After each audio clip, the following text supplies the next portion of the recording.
JP. All right. On behalf of the National Career Development Association, welcome to NCDA's webinar series. We are pleased that you have all joined us today. Before we get started, I want to share some technical information for you. During the webinar, your microphone will be muted. We encourage any questions to be typed into the chat section, which can be found on the lower section of your screen. It looks like the little chat bubble. Our presenter will address those questions as we go through the webinar today. Individuals who have signed up for the webinar can log into their account on the NCDA website to view their CEU certificates beginning early next week. Groups that are attending will need to return their sign-in sheet to me in order to receive their certificates. This program is approved for 1 contact hour of continuing education. For any questions you may have on continuing education, you can contact me, Alicia Cheek, at NCDA headquarters. Our presenter today is JP Michelle. JP is on a mission to change the way we prepare people for their careers. He is the founder and head coach at SparkPath and the creator of the Challenge Mindset. JP's work on careers has been featured on the BBC, CBC, and TFO. Since 2009, he has leveraged his experience coaching high-performing leaders to help hundreds of high school students develop their potential, set meaningful career paths, and accomplish their goals. JP has an MSc in Industrial Organizational Psychology from the University of Manchester, and he is the recipient of the 2017 Outstanding Career Professional Award from the Career Professionals of Canada. We now present Career Development Beyond Job Titles, how K-12 is using challenges to prepare students for an exciting future. Thank you, Alicia. It's great to hear your voice. Not as good as seeing you in person at the conference, but I hope I'll see you and everybody else who's here in Atlanta next summer, because I'm very optimistic. I don't know how everybody else feels, but I feel like I'm working on being very optimistic. So I'm a huge fan of Mark Savickas' work around career construction. And what I would wanted to do as an icebreaker is to invite you all to use the chat function as a warm-up. And what I'd like for you to share is your favorite movie. And I will start. Mine is Kung Fu Panda. And if you are familiar with Mark Savickas' work around narratives, you might already know that by helping people choose their favorite movies, it could be adults, it could be students, you can help them tell the story that they want to live in their lives. So Alicia, the chat function, is that available for everyone to just type in? Is that a good way for us to connect? Yes, make sure when you guys are typing in the chat that you select to send to everyone. That way, all of the attendees and JP and I will both be able to see those chat responses. So make sure that you select to send to everyone. Okay, great. So I'm going to do the same. Oh, Princess Bride, Kathy, that's really cool. And then Celeste, when you wrote to everyone, that didn't work for you. You had to select all attendees. Is that right? Yeah, because I didn't see where Celeste said. Yep. She said okay, all great. Panelists. All panelists. Kathy, you sent that directly to me. Princess Bride, thank you. That worked.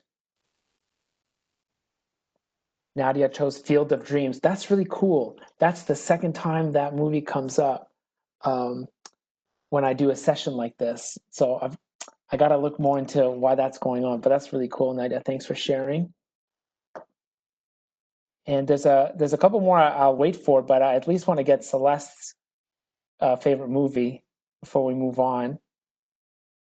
Somewhere in Time. Oh, really cool. Okay, I don't know what that is, Celeste. You'll have to tell me that story. Okay, I'm glad you're here. I want to make this interactive. Oh, Remember the Titans from Alicia. Thank you. I want to make this interactive, but it will be pretty fixed in terms of using the chat style for us to connect. But I have a few more questions that I want to ask you throughout the session.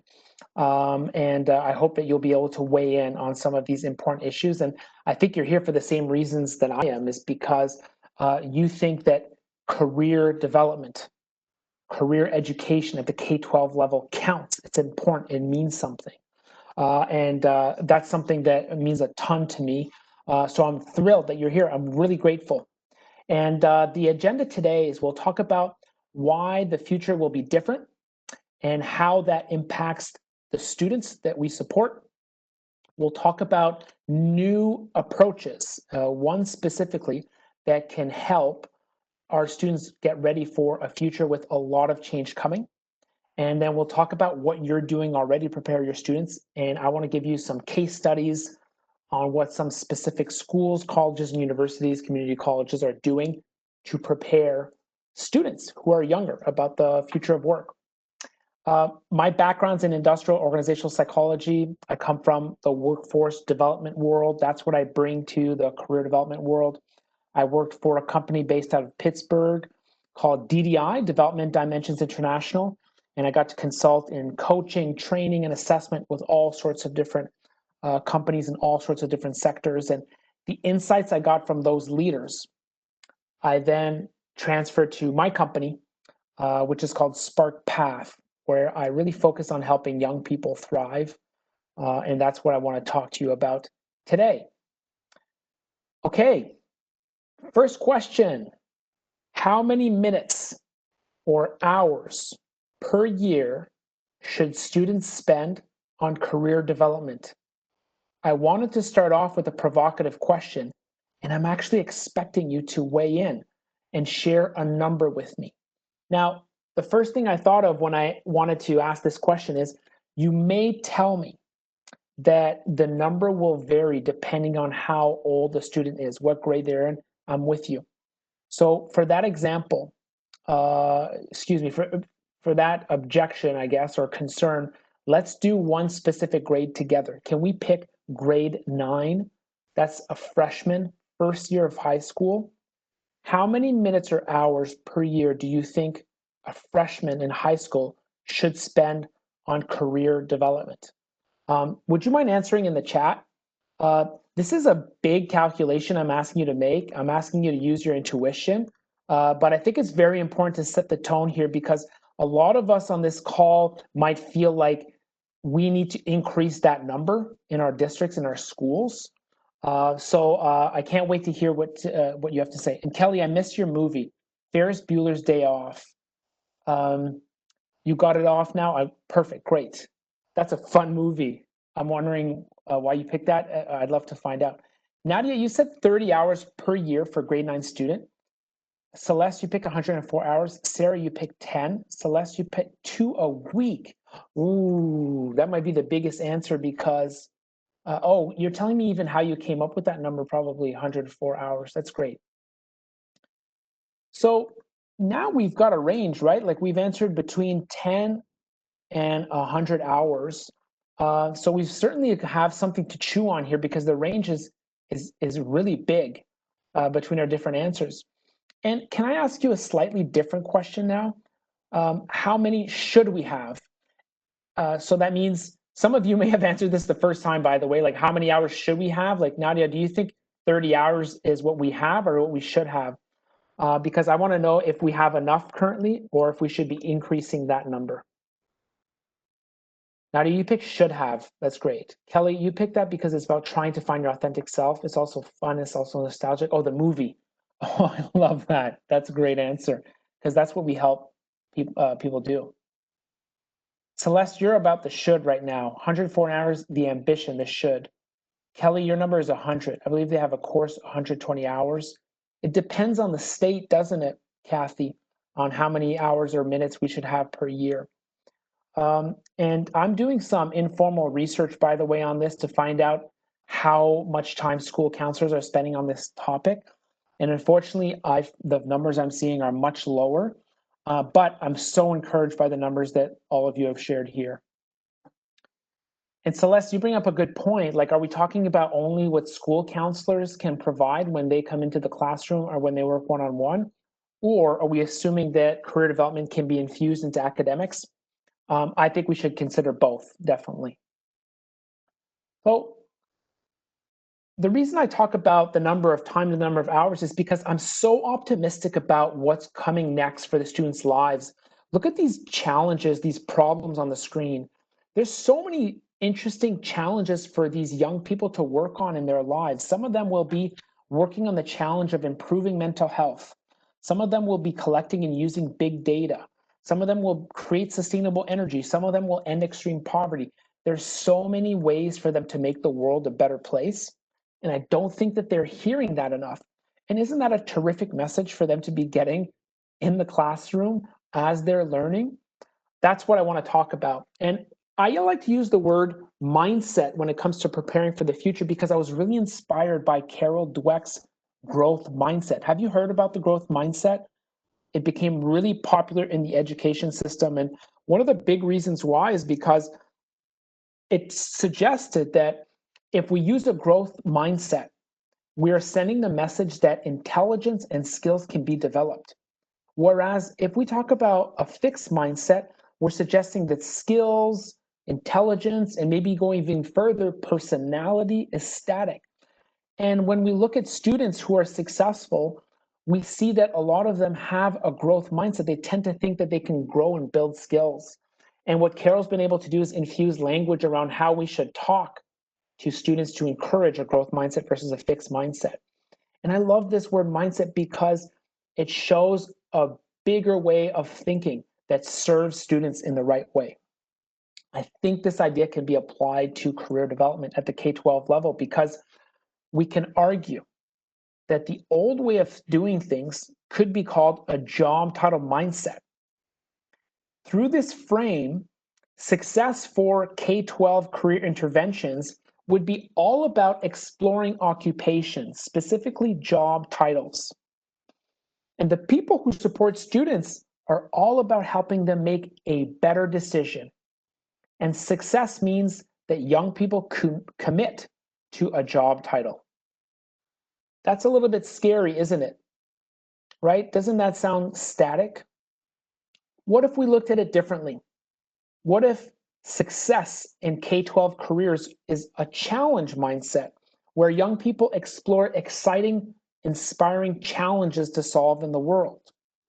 Things like protect biodiversity and landscape. And as people who support them, we want to help them develop career skills. How can you define your authentic self? How can you create different paths, learning opportunities for yourself? How can you become more adaptable? And success would be young people who are ready to adapt. Do you see the significant differences between the job title mindset on the left and the challenge mindset on the right? I'll give you one example. On the left, we have that famous question, what do you want to be when you grow up? That is a well-meaning question that your uncle or your aunt could ask you at the dinner table during Thanksgiving. However, it sounds like, to a young person, it sounds like they need to pick one job title for the rest of their lives. And that's really unfortunate because all signs are pointing to the fact that that will not be their reality. They'll hold several job titles over the course of their lives. In fact, they'll work on so many different challenges. So a better question, if you use the challenge mindset, would be what's the challenge that you want to work on? And what do you need to learn to be able to do that? I think this approach in K-12 can make a huge difference in preparing students for the future of work. And it's important because in the future, what we're expecting right now is more change faster. And I chose to put Moore's law here on this slide because it's the prediction and the general tendency that as computing power improves exponentially, we can expect exponential changes in technology. And more change in technology equals new challenges to tackle. Social media, big data, cybersecurity, so many new challenges that would have been hard to anticipate 20 years ago. Because of that, it's giving us so many different ways of working, the gig economy, working with tools and technology and computers and robots. This will change as things move forward. How much will it change? Well, I like to think about this segment in the Today Show that talked about America the Violent. It was just some segment on something that had happened, and it was the first time on air that they had read out loud an email address. Could you imagine? It was the first time they saw the @ sign. So this forced the host to ask, well, what does the @ sign mean? What is internet anyway? Isn't that a funny question to pause on? he asks out loud, what is internet anyway? I'm going to look at my notes because I think I wrote down the year that this happened, and I want to show you how close this, 25 years ago, okay? This was 25 years ago. And I know this show is aimed at a broad audience and has mass appeal, but I'm going to argue that the hosts here who are wondering what the internet is, they're not stupid, okay? These are people who were discovering something for the first time. What about us? What are the things that we don't know about the future in 25 years? What's our question going to be about some basic thing that will change the world? What's the next internet? These are all things that are hard to predict. And I'd like to ask you, like, how will the world be different in 2060? The reason I picked 2060 is that for some of the students that we support, this will be their peak earning years. So how can we help them pick a job title now when their peak earning years will be, 40 years from now in 2060? It's very difficult to predict what the world will be like then. So perhaps we shouldn't prepare them for one specific occupation. We should help them prepare to work on several different challenges over the course of their lives. And this is going to serve them tremendously. And that's why I bring up this idea of the challenge mindset. I think I've already pushed this idea on you that it's difficult to work through the lens of job titles only. There's too many to keep track of, over 20,000. Our students only know 10 to 15 or 50 at most. The ones they do know are focused on prestige, salary, TV characters. Some job titles will change, and you've already heard that some job titles don't even exist yet. We're creating them as we go. And when I was consulting with human resources departments, I learned that they were struggling to write job descriptions because the companies at which they work are changing so quickly that it's hard to write a static job title and a job description now. Could you imagine as the pace of work changes, it's going to become even harder? It's very relevant that I bring up these issues with job titles because if you look at some archaic career development systems, they're actually based on job titles. The job title is the bedrock of the approach. Now, you know that there's so many theories that are pushing us away from this and building narratives, and there's other wonderful stuff happening. I think it's time that we challenge this lens of job titles as the best way to help students discover the world of work. What if instead of job titles, we show them exciting challenges to work on? Things like, how can we clean our oceans? How can we increase intergenerational learning? How can we celebrate different cultures? Maybe more local things. How can we improve our local park? How can we build furniture that lasts? How can we encourage voter participation? There's so many different opportunities in the world. Some of your students, for example, would like to invent new biotechnologies. Some would promote healthy living. Imagine having this slide and all of your students in the classroom would get to vote with their feet. Stand up to improve mental health. You'll go on the left side of the room if you want to improve mental health, on the right side of the room if you want to design the future of transportation, and then they start discussing their choices. I call this the challenge face-off, and I love doing this in the classroom, whether it's virtually through Zoom or in person, because you start to listen to students' ideas. And it turns out, as we all know on this call, that they have ideas about their future. Even though they might tell you, I have no idea what I want to do.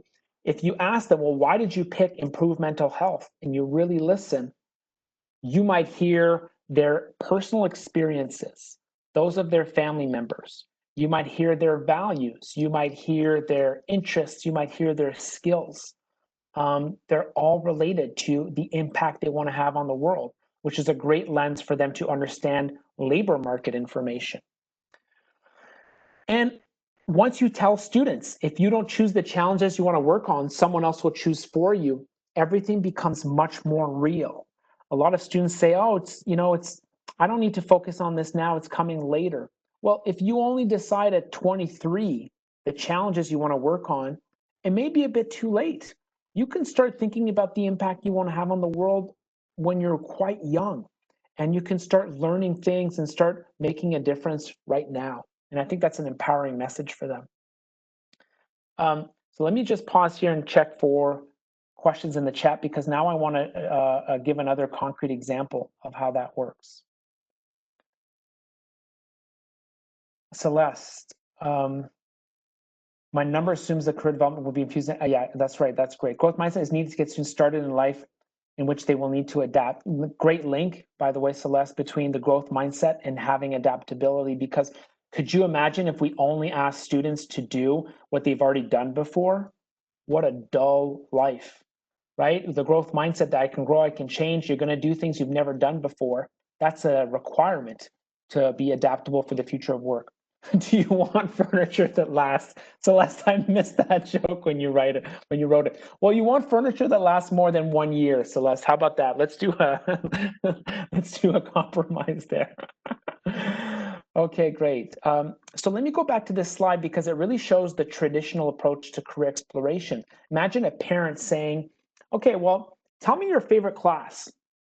Okay, if you like math, then you should study accounting in college because it will lead you to be an accountant and you'll get to work for a firm of accountants. But what happens when that student turns 25 and they realize, what's the actual challenge that I'm trying to work on? Well, maybe as an accountant, I'm trying to help companies pay as little amount of tax as possible. And maybe you hate that, right? Like, you all have met people in your environments. I don't know if it's your neighbors, someone in your family, that they got there to the challenge and they said, you know what, it's not for me. What if we flip the model in K-12? What if we invited students to discover exciting challenges first? Then they work backwards to find companies working on those challenges now, the people who work there, what jobs they have, and then what they needed to learn to be able to do that. And that will inspire them to think about their high school courses, not just as something they have to do, but as learning that is equipping them to work on the challenges that they care the most about. So let's put this conversation in the context of a biology class. Career infusion in the curriculum is not talking about a biologist in the biology class. I can't think of a more confusing approach that pretends like the world of work is linear, right? Oh, biology, I studied to become a biologist. Boom, check mark, we talked about career development. I don't think so. There's so many exciting challenges happening in the world of biotechnology, biology, nanotechnology. Why not showcase those challenges now to students and then help them work to learn about companies, jobs, and learning that's being offered in this space? It's much more exciting, dynamic, and adaptable than promoting the word biologist, that job title that doesn't really mean much to them anyway. Okay, let's bring this to life with a case study, and then we'll pause for questions and comments. The case study I want to do is with a student named Anna, who I would argue had the job title mindset when I first met her. But I asked her, what are the challenges that you want to work on in the world? To do that, I gave her a copy of a magazine called The Economist. I could have picked anything. I could have picked a Nature magazine. I could have picked a magazine about politics. It really depends on the student's interest. But for her, in the magazine The Economist, her favorite article was called Strange Brew. That was my instruction, by the way, is pick your favorite article in this magazine. Now, this green colored algae that she picked is in reference to a special algae that's being used to clean polluted waterways. What an exciting challenge to work on, right? So we quickly looked at, well, which company is doing this? And they're called Hypertrophic. They're linked with a bigger company called Algal Scientific. And on LinkedIn and the company website, we quickly found people who worked there. And the people who worked there, once we looked at their profiles, it turns out that so many of them had studied materials science and engineering. And Anna had never heard of this. I was her career coach and I had never heard of this. And it turns out that it was something quite interesting for her. So she looked at, what if I did do materials science and engineering? What does engineering look like? What are the different paths available there in industry, consulting? If I stayed in academics, academia, what are the opportunities for women in engineering that are available to me? And it had a huge impact on Anna. In fact, she decided to study material science and engineering. She's now doing her PhD program at Stanford in that same topic. She was in Pittsburgh when I was working with her, and I was living there too. She went to Penn State for her undergrad. So it helped Anna in two ways. Number one, it helped her in the short term make some better decisions about what she wanted to learn and study. Second, it gave her a new way of looking at the world called the challenge mindset, so that now she continuously, in an ongoing way, looks for challenges, problems, and opportunities to work on. Imagine, she's still a student, but imagine how many different challenges she's been exposed to already. And she looks at it as problems to solve, and she picks what she wants to work on, which is pretty fascinating. I know I gave you a story of a successful, smart student. You probably guessed that. You're right. Anna is. She's really bright. She's fantastic. But this is not just for Anna. This approach is for everyone. And a fundamental assumption of the challenge mindset is that everyone has a unique contribution to make. And I think you know what I'm talking about here because you also work with students who have been forgotten by the academic system, where we pretend like they don't have a meaningful contribution to make just because they're not succeeding academically. Huge mistake, isn't it? We're the ones who try to convince others that no, there's a place in the world for everyone. So what do I mean by that? Well, what if one of these students that we're talking about now who's not thriving academically, but one of their greatest strengths is imagining things in 3D? That means 3D visualization. Those of you who have been certified in abilities assessments, you might already have heard of this. This is something, spatial visual learning. We can assess that. So it's just not rewarded in school, isn't it? But what if one of those bright students in 3D visualization wants to work on the challenge of making something that matters and using a big machine? And they learn more about those challenges. And eventually they discover a company that resonates with them. Oh, Boeing, what do they do? Oh, aviation, that's interesting. Maybe I'm going to study a community college program as an aviation technician. And that's going to allow me to use my strength and work on a challenge that I care about. Boom, you build a roadmap for someone that's adaptable and that celebrates their strengths. So let me pause here. I want to ask you this idea of a challenge mindset. How would that help the students that you serve?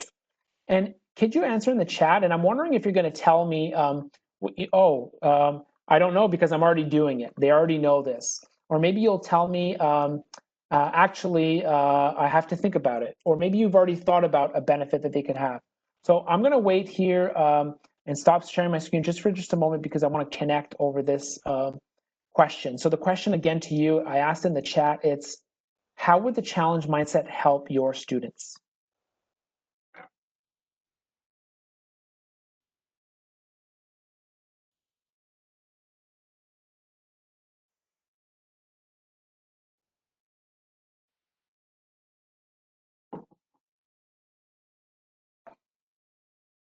And Alicia, I don't know if you can do this, but just to double check, did I really send out that chat message to everyone? Yeah, okay, I did. Sorry. I had a moment of insecurity there. Please forgive me. Celeste, it helps students discover occupations that they wouldn't think are related to their skills or interests. I like that you said that because I know I gave us a hard time about occupations. They're part of the recipe. They're part of the formula, aren't they? People will be in jobs. They will have job titles. What I'm arguing is that it probably shouldn't be the first thing we do, the only lens through which we look at, because we won't do what you just said, which is broaden their horizons, right? And make new connections. So thank you for bringing that up. Sarah said, it will help me work with students that are undecided about careers. It will help me shift their thinking. That's great, Sarah, because sometimes those students, they just don't fit in the classic 10 careers. They don't want to be a lawyer, doctor, engineer, plumber, police officer. So they're like, oh, there's nothing for me. It's not true. There's so many things that they could work on. And I bet you if we put them in the right place, they would have a big impact. It's just about how do you find that right place? There's obviously a technique that I like to use, and I gave you an example with The Economist magazine, is helping young people discover challenges first. Holly, challenge opens up discussions and brainstorming session towards creating extended learning opportunities. Oh, that's great. I like that, because a clear question that I've seen asked by so many schools is, okay, if you want to work on that challenge, what do you need to learn to be able to do that? And learn is really broad, isn't it? Because it includes a post-secondary program, could be in community college, could be a college major, but it includes developing skills, gaining experiences, could be learning on the job, could be internships, could be meeting with mentors. There's many different ways to learn. Kathy, so they have an opportunity to be involved in things that they feel passionate about.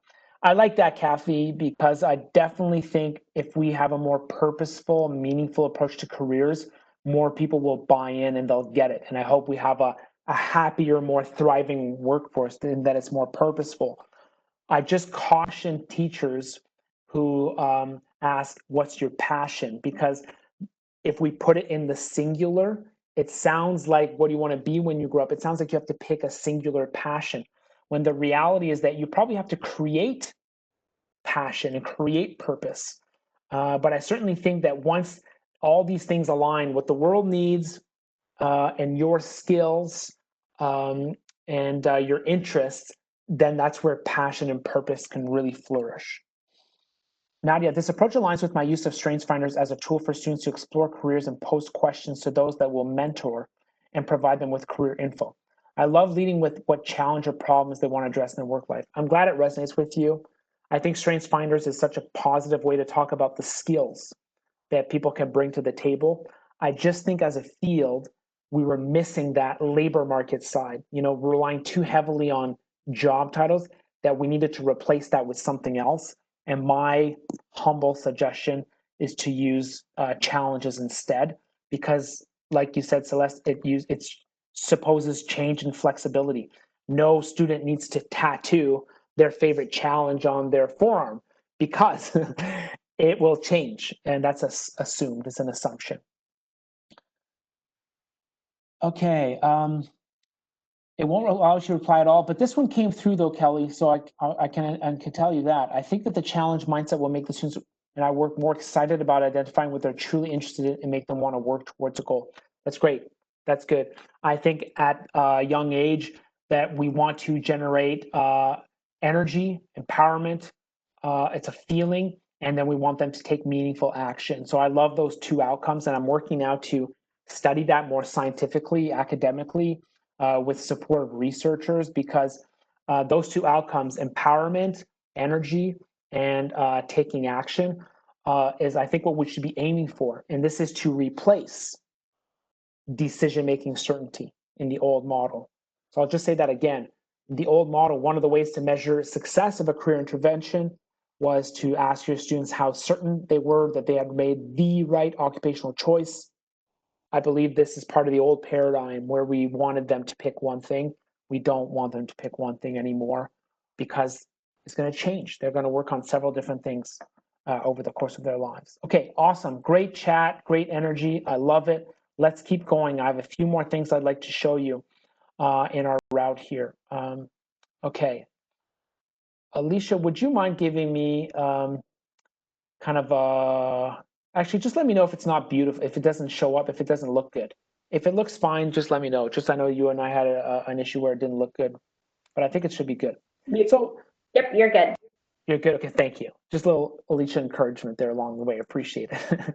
So I'm asking students to become challenge researchers or problem solvers, depending on how, if you've got a student that's more theoretical, maybe they're a challenge researcher. If they're more applied, maybe they're a problem solver, but they're going to go out and make a difference. And they need this, by the way.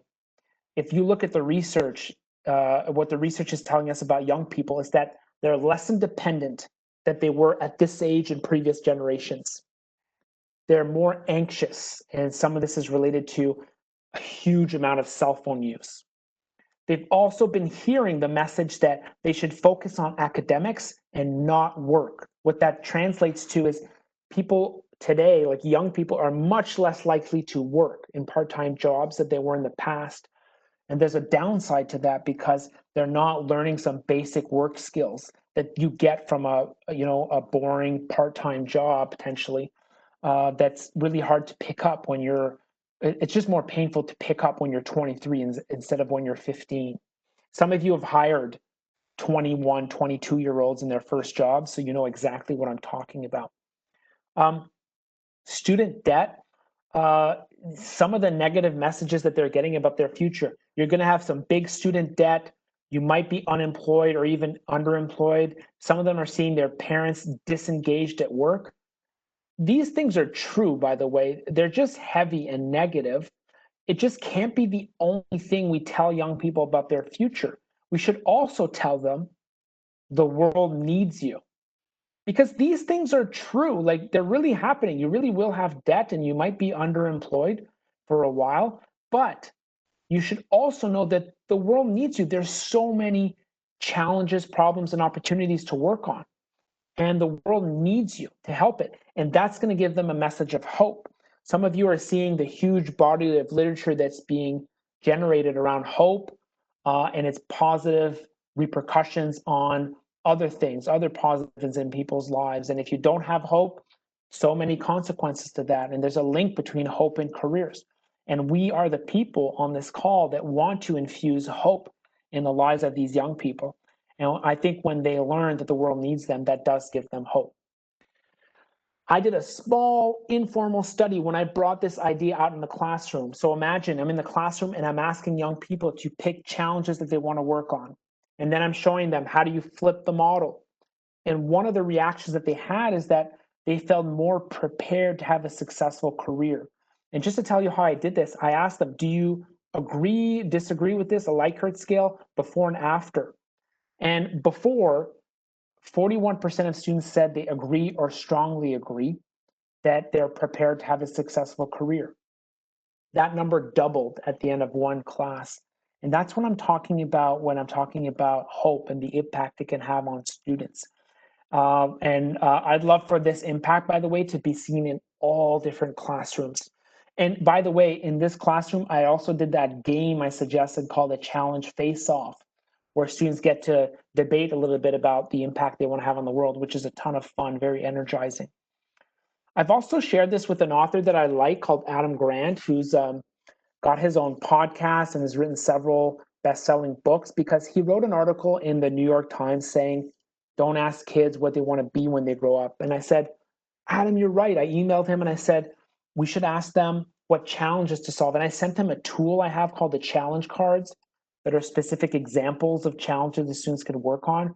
And he wrote me a really nice quote, which I really appreciate, but it resonated with him, this whole challenge mindset idea. And I already told you earlier that I believe everyone has a contribution to make. Of course, it will vary in size and scope, but we want people to have a meaningful role in the world of work in their future, because it's going to give them so much back, right? It's going to help them find a why. This is a huge issue in equity, because if we continue to ask students, well, what do you want to do? We're really asking them, what do you already know? Okay.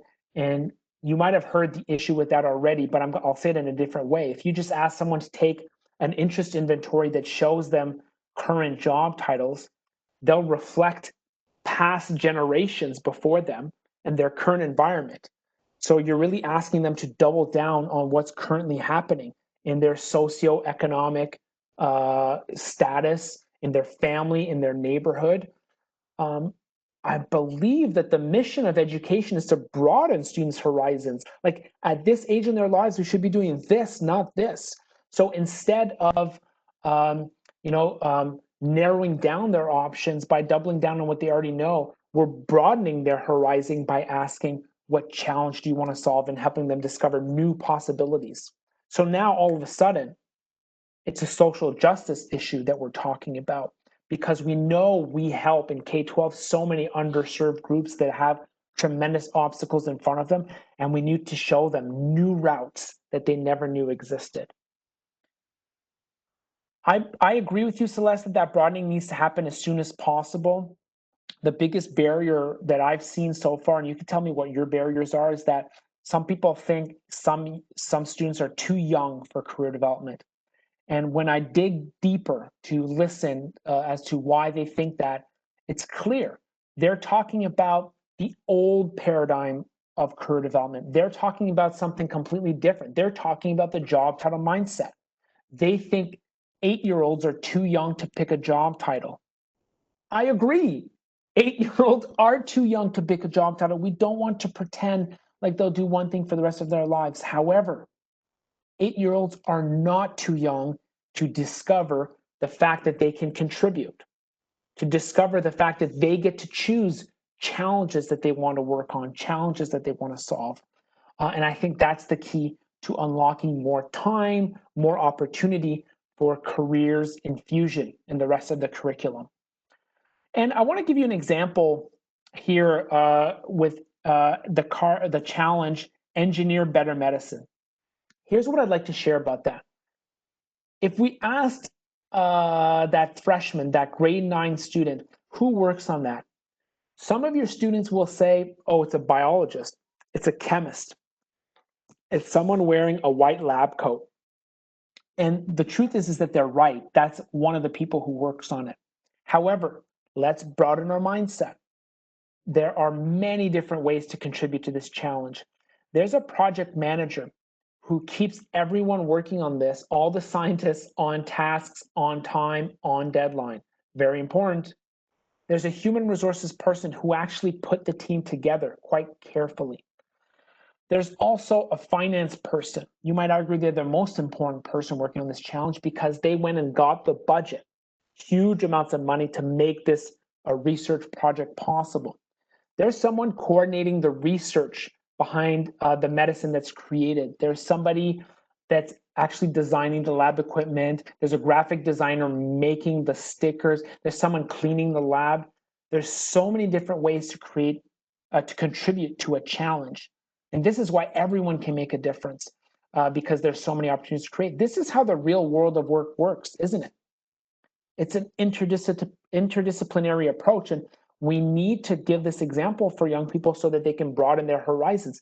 This helps them let go of that linear expectation, right? Linear meaning I studied math, I'm going to become a mathematician, I'm going to work for a math company. It starts to not make sense after a while, right? I studied biology, I'll become a biologist. It just doesn't work in that linear of a fashion in most industries. Okay, so I've just given you an example about a specific challenge. It's from a deck of cards that I made and I launched through NCDA. Okay, I've been coming to the NCDA conference since 2015, and 2016 I had an idea. What if we help young people discover challenges to work on? So I made this deck and I brought it to Orlando, the 2017 conference, and I launched the tool there. That's where I first coined the term challenge mindset, and that people started using the challenge cards. And since then, the NCDA membership in higher ed and K-12 and even private practice has helped me grow this idea so much. I made a physical deck of cards that you can see. We started with 25 cards, and then people sent me messages, oh, you forgot some. And then we grow, and now we're at 53 different challenge cards, and we cover things like the skilled trades that are really typically ignored by most career development initiatives because, you know, we don't celebrate the trades as much as we should. And I'm really grateful for everyone in the NCDA that's helped me grow this whole idea, this whole mindset. Now there's 17,000 decks of cards in use all over the world. The Ministry of Education in Singapore has bought decks of cards for their career practitioners that go in schools.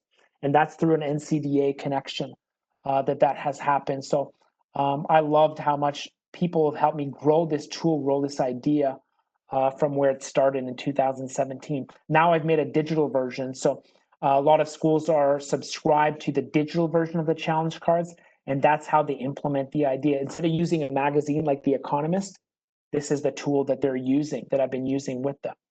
And I want to show you one of the recommendations I've been making. I call it a challenge profile. And by the way, I should give you my slides for this session because some of you might want to steal my idea for the challenge face-off. And by the way, I fully welcome you to do that, meaning if you want to use those slides as a challenge face-off activity for a Zoom session or an in-person session you want to do in the classroom, please feel free to do that. That's one tool that you'll get from this session. Another is this challenge profile. And the challenge profile is I just wanted to show you this idea in action, right? I don't want it to sound too theoretical because There's already 4,000 students who have done this online, and I want to give you a sense of how they've done it, just so we make it very concrete. So I've put an example here in Google Slides that you can see where you really flip the model, okay?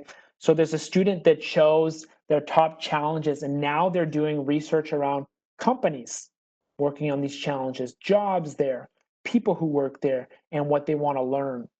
And then you'll see the last step is reaching out for an informational interview. So I'm just going to share this very quickly. Like, here are some of the organizations that student was interested in. Headspace, a meditation app, the World Health Organization. And then I give some blank space for students to add their own after the example. And some of the job titles they found on websites of the companies. Sometimes they go on LinkedIn, sometimes they just go to the company website. They can see some specific jobs that are interested in that interest them and what interests them about them. And then they can see who are some people working on this that you think are cool. Who do you think is interesting? Who's worth talking to? And what did they have to learn to be able to do that? Well, some of the skills that I saw that they had were data analytics. They were writing reports. Some of them had a certification in project management. And then you start building sort of a list of cool things that you'd like to acquire, even experiences. And then finally, you've already heard of this part, which is sometimes called an informational interview, but it's encouraging students to reach out and talk to them. Talk to these people, ask questions about what's the challenge you're trying to solve, and what did you have to learn to be able to do that. And I've got examples of how to do that. So I think this is a great way for students to learn more about the specific challenge they're interested in. Okay, I want to give you a few examples of schools who are doing this. I really like what the University of South Florida did for high school students and undeclared students. They asked students, choose your favorite challenges that you want to work on, and then come to our major expo with that information. If you can imagine the traditional major expo, you just have a bunch of booths with academic disciplines. Psychology department sits here, business sits here. Well, what changed the game for them was that students were coming with their favorite challenges. They're saying, here's what I want to do. I want to protect society from crime. How can you help me do that? And then the criminology department could say, oh, well, we'll help you understand the sociological underpinnings of crime for you to have better context about why crime is happening in the first place. Then the business school will say, oh, well, if you want to work on protect society from crime, we'll help you learn how an organization is run. And then you can go help an organization that protects society from crime better run. You can help with their sales, their marketing, their operations, their finance, et cetera. And it changed the level of the conversation and the dialogue. And it was a new approach to help students choose what they wanted to study at the major expo. So there's a whole bunch of schools using this already. Another example is in the grade 10 career course. I'm in Canada, by the way, in Ottawa, and there's a mandatory grade 10 careers course in my province here. So there's quite a few students that have used the challenge mindset in that context. There's quite a few elementary schools, middle schools that have used it as well, that are just using it to broaden students' horizons instead of getting them stuck in that job title mindset. They're really inoculating students against the job title mindset. I've told you about University of South Florida. I'll tell you about Western University. They did a career fair based on the challenge mindset. So I've been to some elementary schools and high schools that do career fairs, and it's the traditional approach there is have people come sell their job titles to kids. What do I mean by that? You show up and your table, your presentation, the title is, here's my job title, here's why it's cool. We've already talked about the issue with that. There's so many issues to leading with job titles. What if you led with challenges instead? So that's what Western did. They said, okay, students, we want you to pick your favorite challenges. And 1,000 students did this. And then they said, okay, based on the challenges you picked, here are companies that are coming on campus that work on your challenge. And they matched them. Okay, so imagine a student who's 18, 19, showing up to this employer table, and now they're saying, well, how do you contribute to this challenge that I care about? It's a whole new level of dialogue, especially useful for students who struggle to have the language to communicate with employers, but this gave them some really useful language to be able to do that. And the person who organized this career fair, I made a short video on YouTube with her. She did a short interview explaining what she did and how she did it, and I think it was a terrific approach, and I can send that to anyone who's interested afterwards. I should tell you, this is the quote that really inspired me, from Jamie Cassapp, Google's education evangelist at the time. He said, don't ask kids what they want to be when they grow up. Ask them what problems they want to solve and what they need to learn to be able to do that. So you probably see the challenge mindset in that quote, right? I messaged Jamie to tell him about what I was doing, and I told him I was trying to operationalize his quote. And he liked that, right? Like, this is a idea that he really cares about. But he added another component for me, and is particularly relevant for K-12. He said, JP, you need to tell people to start now. Okay, so what that means is what problem you want to solve, what you need to learn to be able to do that, and then start. And start is really relevant to K-12 because the message that some young kids are getting is your life has not started yet. Your life will start once you graduate from college. What a sad message. What if instead they could start now doing projects in school, in their classes, that are relevant to what they want to learn and the impact they want to have on the world? You already know so many teachers that offer these opportunities, but I think that there's still the exception rather than the norm. And I think that the people on this call, that's what we would like to change. I got these ideas about challenges from so many different lists in the worlds and books and the future of work and futurists and podcasts and blogs. And my role was to really condense it and make it readable for a student who's younger. And I had, first iterations, drafts of this before I did it. And I eventually worked with a graphic designer who helped make beautiful colors and icons for students to really level up with their imagination about the impact they could have. And I eventually want to ask you for your feedback, by the way, on this session and what was most useful for you. And I'm going to give you that link actually in the chat, but I definitely want to leave time now for questions, comments, reactions.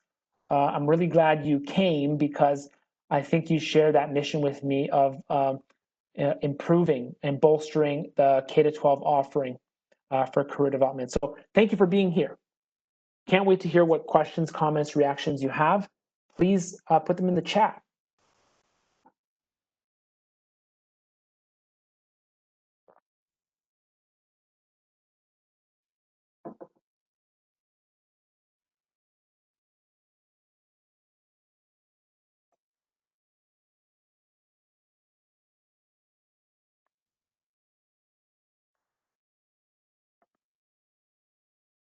So Celeste, you've already shared a lot, but thank you for that. I appreciate it. Holly, Kelly, Nadia, Sarah, Tanya, Tarita, I'm glad you came. Thank you for being here.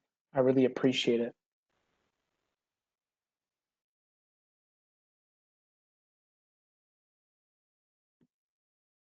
Alicia, how are we doing on time? I think we've got 2 or 3 minutes left.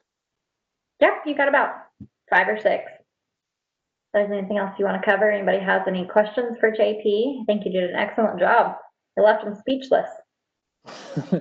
Alicia, that's not excellent. I should leave them full of questions, comments. I should provoke people. Celeste, this approach is essential to changing the approach in K-12. Thank you, Celeste. I'm working on it. I need your help, by the way, Celeste. I know you're trying to make a lot of change, so I'm really glad you came today, Celeste. Oh, yeah, can't wait to start using the challenge mindset new approach. That makes total sense. Thank you. Wonderful, Holly. Would you email me and let me know how it goes, Holly? Like if there's anything I can do to help. I'm going to put my email in the chat, but let me know what your students think. And by the way, I should tell you, Holly, that I really struggled at the beginning with this because I read Jamie Cassapp's quote and then I said, okay, great. Let me just ask people, what's the challenge that you want to solve? And the students had no idea what to say. I really had to show them examples. So if you want to use my slides for those 4 challenges that I had for the challenge face-off, that would be a great way to start, by the way. Just showing them examples before you ask them more broadly. You can definitely ask them after, but I think it helps after that inspiration. Kelly, your whole presentation was great. Thank you. My favorite idea was connecting with young learners in order to shift them from your life having started to start now. I agree, because look at, can you see my bar graph, Kelly, here? Like the bar graph is like, just be in school, don't contribute, just exist. And then boom, you graduate, and then you have to contribute and prove yourself, and life starts now. This is a terrible graph, but it's really how some students feel and how we talk to them. And could you imagine the tremendous anxiety at this time, like when they're about to finish school and start life and contribute? It's just, it's not the truth, right? And we need to flatten out that curve so that they can start contributing earlier on. Tanya, thank you for this. Appreciate you sharing. My pleasure. Kelly, I'm glad you agree. Holly, you will follow up. Thank you so much. I'm glad you will. Oh, Nadia, this whole time you were typing up a beautiful message for us. This is great. This was amazing. As I typically work with college students in mid-careers, but currently have a high school senior, this gave me a valuable new perspective on when many of us know but tend to fall back on old ways. I bet. I'm really glad you said that, because I bet you, like, you might have already asked what challenge you want to work on, but there's just so many things that pull us back to that, tell me those occupations that you want to do. I can relate. We need to change the conversation with the next generation of professionals. Thanks for getting us on board with a new perspective to share with our students, clients going forward. I'm inspired and enlightened. That's good. If I asked Alicia, what do you want me to do? And she would have said inspired and enlightened, I would have been thrilled. So thank you for sharing that. Kelly, you work with K-5 population, but have 2 teenagers at home. So I see this from both sides. Good, great. And this is pushing it, right? Like, we're talking about career development with younger students, but we know why. It's not job matching. The old paradigm of careers is we were matchmakers. We learned the world of work. We learned how to measure people. We match them. And we built through that, right? If you look at Mark Savikas, the way that he's explained the history of the NCDA, like, we build on that approach, but now we're building on, and we're doing even more. For K-5, we're inoculating them against the job tunnel mindset. We're helping them discover who they are, the impact they want to have on the world, and how to get there. So I'm glad you're going to do that important work. Thank you. Alicia, you probably have like a big announcement to make at the end of these sessions, don't you? Not really. I will let everybody know the session was recorded today. I will send everybody that's in attendance the recording link. You can watch it all over again. It will be posted on the NCDA website.